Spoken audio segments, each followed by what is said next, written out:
Okay guys, Joe Pye here, Austin, Texas. Somehow the universe knows I don't have a machine shop anymore and I need something to do. With the recent popularity of the spider video, the universe has blessed me with a little fuzzy creature, and this is how we handled it. Alright, well, when your dog goes off on something, you gotta pay attention to it, right? Look at this little guy. Look at this beautiful little creature.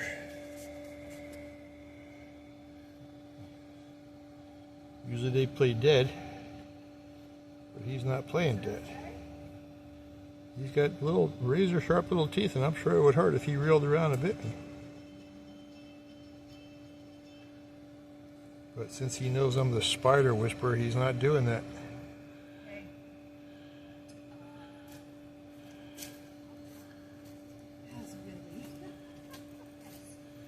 Yeah, we're gonna leave him alone for a minute and is he okay? See if he crawls away. Aw, I think he's okay. He's fine. He's just scared. Gus drooled all over him, and he's scared to death. You're in good hands there, buddy. Look at them teeth. Look at that. He's to Joe. You're in good hands.